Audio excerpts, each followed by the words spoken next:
बिस्मिल्लाहिर्रहमानिर्रहीम। अस्सलामु अलैकुम students, myself Mohammad Arsalan. तो आज हम आए हैं एक नई लेक्चर और एक नई वीडियो के साथ, जिसके अंदर हम अपनी जो एक्सरसाइज 1.5 को कंटिन्यू कर रहे हैं। और लास्ट टाइम अगर आपको याद हो, अगर आपने वीडियो देखी हो, तो आपने क्या पढ़ा था? हमने पढ़ा था in multiplicative inverse of a matrix, और उसके रिलेटेड जो टॉपिक्स है उनको हमने डिटेल में पढ़ा था। सबसे पहले हमने पढ़ा था determinant of a 2x2 order matrix के किसी 2x2 ऑर्डर मैट्रिक्स का डिटर्मिनेंट कैसे फाइंड करते हैं। लेटर ऑन हमने मैट्रिक्स को डिटर्मिनेंट की बेस पे दो कैटेगरीज में डिवाइड किया था, singular and non singular matrices. और लास्ट जो हमने पढ़ा था वो पढ़ा था एडजॉइंट ऑफ अ मैट्रिक्स, यानी किसी मैट्रिक्स का एडजॉइंट कैसे फाइंड करते हैं। ये सारा कुछ आपको लास्ट वीडियोस के अंदर मिल जाएगा। अब हम जो करने जा रहे हैं वो एक्सरसाइज 1.5 का आगे क्वेश्चन नंबर 3 है, उसको करेंगे। लेकिन उससे पहले multiplicative inverse of a matrix का फार्मूला पढ़ेंगे, और उस फार्मूले को यूज़ करके हम डिफरेंट मैट्रिसेस का मल्टीप्लिकेटिव इनवर्स जो है वो फाइंड आउट करेंगे। तो सबसे पहले हम इसका फार्मूला देखते हैं। तो मैंने यहाँ पे इसका फार्मूला ऑलरेडी लिखा हुआ है। ये हमारे पास फार्मूला है ए इनवर्स। ए इनवर्स का मतलब है इनवर्स ऑफ ए, यानी ए का इनवर्स। ए आपके पास अगर कोई भी 2x2 ऑर्डर मैट्रिक्स है तो उसका अगर आपने इनवर्स फाइंड करना है तो फार्मूला क्या है? फार्मूला आपके पास ये है कि आप क्या करते हैं, एडजॉइंट ऑफ ए, यानी ए का एडजॉइंट, उसको डिवाइड कर देंगे ए डिटर्मिनेंट, यानी इसका मतलब है डिटर्मिनेंट ऑफ ए। ये मैंने इसको सिंबल्स में लिखा है, यानी अगर आप इसको वर्डिंग में लिखें तो इसका मतलब क्या है, ए का डिटर्मिनेंट। क्लियर हो गया स्टूडेंट्स? तो ये फार्मूला है मल्टीप्लिकेटिव इनवर्स का। यहाँ पे एक बहुत इंपॉर्टेंट बात समझने वाली है कि जो मल्टीप्लिकेटिव इनवर्स है वो उन मैट्रिसेस का फाइंड आउट किया जा सकता है जिनका डिटर्मिनेंट जो है वो जीरो ना हो। इन अदर वर्ड्स हम ये कह सकते हैं कि वो मैट्रिसेस जो नॉन सिंगुलर हैं, यानी जिनका डिटर्मिनेंट जीरो नहीं होता, सिर्फ उन्हीं मैट्रिसेस का डिटर्मिनेंट फाइंड किया जा सकता है, सॉरी उन्हीं मैट्रिसेस का इनवर्स फाइंड किया जा सकता है। क्यों? क्योंकि अगर हम फार्मूले को देखें तो फार्मूले में जो हमारे पास ए डिटर्मिनेंट है ये बटे के नीचे आ रहा है, जिसको हम कहते हैं डिनोमिनेटर। सो अगर ए डिटर्मिनेंट की वैल्यू जीरो हो तो हमारे पास एक प्रॉपर्टी है जिसको हम इस तरह से कहते हैं कि आप अगर किसी भी नंबर को जीरो पे डिवाइड करते हैं तो उसका जो रिजल्ट है वो हमारे पास अनडिफाइंड आता है। यानी ये डिवीजन की एक प्रॉपर्टी है कि something divided by zero results undefined. Undefined means कि वो डिफाइंड ही नहीं है, वो एग्जिस्ट ही नहीं करता। अगर इस प्रॉपर्टी को देखें तो इस फार्मूले में अगर हम यहां पे लिखें if A determinant is equal to zero, तो इसका मतलब है कि ये फार्मूला जो है ये फेल हो जाएगा इनवर्स फाइंड करने के लिए। यानी इस फार्मूले में अगर ए डिटर्मिनेंट की वैल्यू जीरो रख दें तो यहाँ पे कोई भी वैल्यू हो एडजॉइंट की, उसको जब हम जीरो पे डिवाइड करेंगे तो हमारा आंसर क्या बन जाएगा? अनडिफाइंड, यानी ये डिफाइंड नहीं रहेगा। दूसरे लफ्जों में हम ये कह सकते हैं कि वो एग्जिस्ट ही नहीं करेगा। तो इसलिए हम सिर्फ उन मैट्रिसेस का इनवर्स फाइंड करेंगे जिनका डिटर्मिनेंट जो है वो जीरो नहीं होगा। यानी हम यहाँ पे लिख सकते हैं if A determinant equal to zero then inverse of A does not exist. A का इनवर्स एग्जिस्ट नहीं करेगा। ठीक है स्टूडेंट्स? अगर हम इसको दूसरे लफ्जों में देखें, दूसरी सेंस में देखें, तो हम ये कह सकते हैं if A determinant not equal to zero, अगर ए डिटर्मिनेंट जीरो ना हो तो हम कह सकते हैं कि इसका इनवर्स जो है वो एग्जिस्ट करेगा। तो आइए हम इसको अब प्रैक्टिकली सॉल्व करके देखते हैं कि कैसे किसी मैट्रिक्स का इनवर्स एग्जिस्ट करता है और नहीं करता, फिर हम उसको फाइंड भी करेंगे। तो आइए हम स्टार्ट करते हैं सॉल्यूशन। तो सबसे पहले आपके पास ये मैंने क्वेश्चन लिखा है, क्वेश्चन नंबर 3, उसकी स्टेटमेंट है फाइंड द मल्टीप्लिकेटिव इनवर्स, और ब्रैकेट में लिखा है इफ एग्जिस्ट।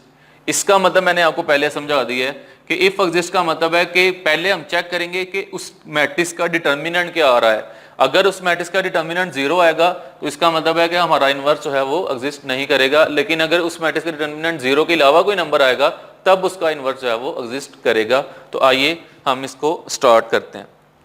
तो सबसे पहले आपके पास मैट्रिक्स ए है, इसका हमने फाइंड करना है इनवर्स। ये इनवर्स का सिंबल है, ए के ऊपर हम -1 लिख देते हैं, -1 का मतलब क्या है कि हम इनवर्स ऑफ ए फाइंड करने जा रहे हैं। तो सबसे पहले हम इसका फाइंड करेंगे डिटर्मिनेंट।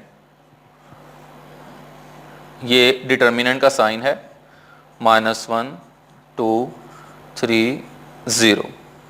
ये मैंने डिटर्मिनेंट की फॉर्म में लिख दिया। अब डिटर्मिनेंट कैसे फाइंड करते हैं, ये आपने लास्ट वीडियो के अंदर देखा हुआ है कि डिटर्मिनेंट क्या होता है, क्रॉस मल्टीप्लिकेशन होती है एलिमेंट्स की और उनके दरमियान माइनस का साइन आता है। और क्रॉस मल्टीप्लिकेशन कहाँ से स्टार्ट होगी, ये जो दो एलिमेंट्स हैं इनको हम पहले मल्टीप्लाई करेंगे और फिर इन दो एलिमेंट्स को आपस में मल्टीप्लाई करेंगे।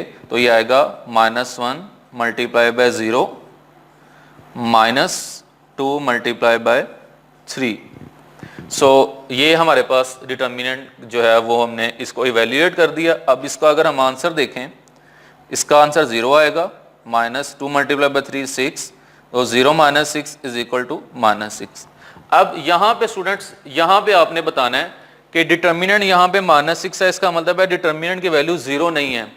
जो हमने यहाँ पे बात की थी कि अगर डिटर्मिनेंट की वैल्यू 0 हुई तो हम यहाँ पे डायरेक्ट लिख देंगे कि inverse of A does not exist, यानी इस मैट्रिक्स का इनवर्स एग्जिस्ट नहीं करेगा। लेकिन यहाँ पे इसकी वैल्यू जो है वो नॉट इक्वल टू 0 है, तो हम यहाँ पे कहेंगे, हम यहाँ पे लिख भी देंगे इनवर्स ऑफ ए एग्जिस्ट, यानी इसका इनवर्स जो है वो एग्जिस्ट करता है। तो फर्दर हमने जब इसका इनवर्स लेना है तो इनवर्स में दो चीजें आ रही हैं, एडजॉइंट और डिटर्मिनेंट। डिटर्मिनेंट हमने ऑलरेडी कैलकुलेट कर लिया। नेक्स्ट हम क्या करेंगे, एडजॉइंट फाइंड करेंगे, एडजॉइंट ऑफ ए। और एडजॉइंट ऑफ ए जो है वो कैसे फाइंड करते हैं, लास्ट लेक्चर के अंदर आपको मैंने इसके बारे में भी बताया था कि 2 क्रॉस 2 ऑर्डर का जो मैट्रिक्स है उसका एडजॉइंट हम फाइंड करते हैं कि उसके जो ये एलिमेंट्स हैं, यानी इस डायरेक्शन में जो एलिमेंट्स हैं इनकी पोजीशन को चेंज कर देते हैं और इस डायरेक्शन में जो एलिमेंट्स हैं इनके साइन चेंज कर देते हैं। तो लिहाजा अगर हम इसका एडजॉइंट फाइंड करें तो -1 और 0 की जब हम पोजीशन चेंज करेंगे, यहाँ पे 0 आ जाएगा, यहाँ पे -1 आ जाएगा और इन दोनों के साइन चेंज कर देंगे। ये दोनों यहाँ पे प्लस हैं तो यहाँ पे ये दोनों माइनस के हो जाएंगे। तो ये हमारा एडजॉइंट आ गया। क्लियर है स्टूडेंट्स, हमने दो चीजें फाइंड कर ली हैं, डिटर्मिनेंट और एडजॉइंट।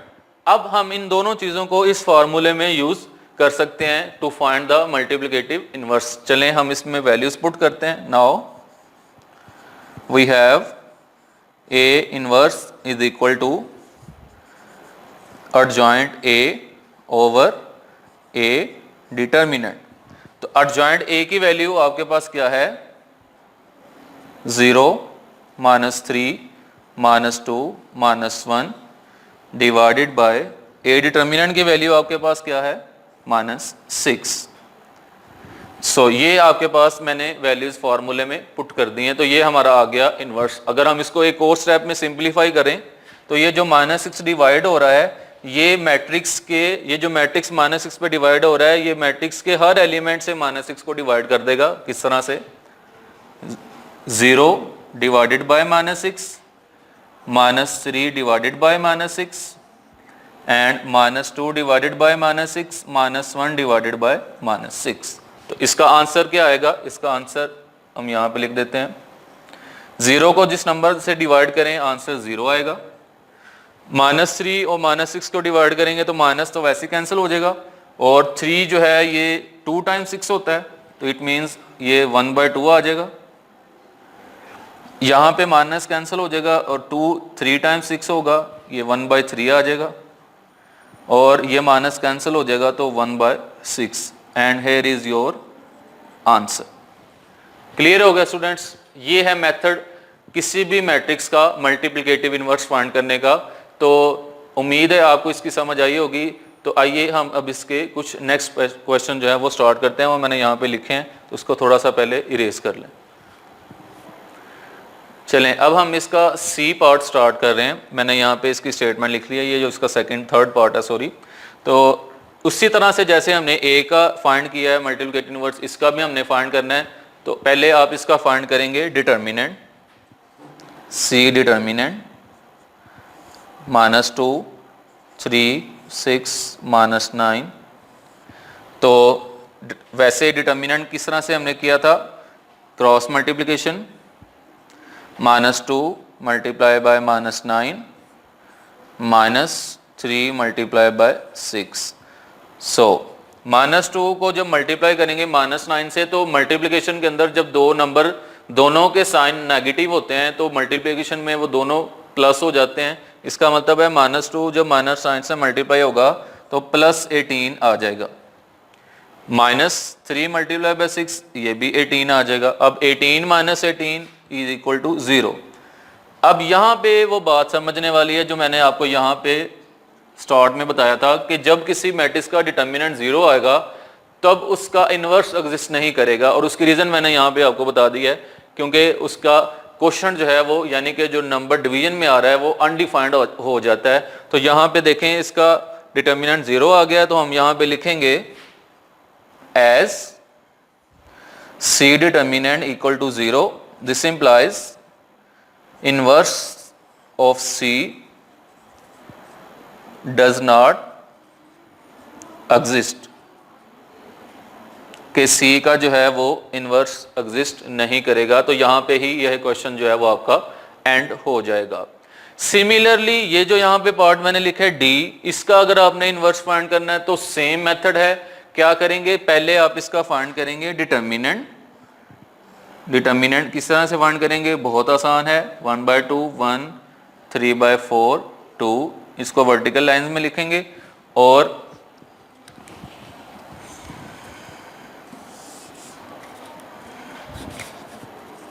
मैं इसको यहां पे लिख देता हूं।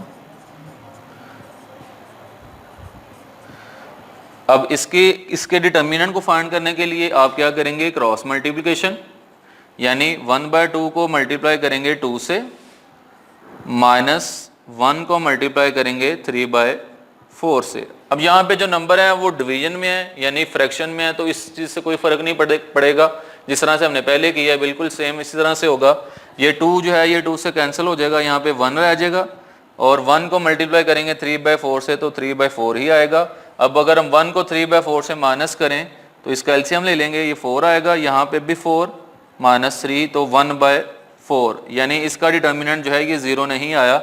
इसका मतलब है कि इसका इन्वर्स एग्जिस्ट करता है। तो नेक्स्ट स्टेप में आपने क्या करना है कि डी का एडजॉइंट फाइंड करना है, जैसे हमने ए वाले मेथड में किया था, और इस फार्मूले में आपने वैल्यूज पुट कर देनी है एडजॉइंट की और डिटर्मिनेंट की, तो आपके पास डी का इन्वर्स आ जाएगा।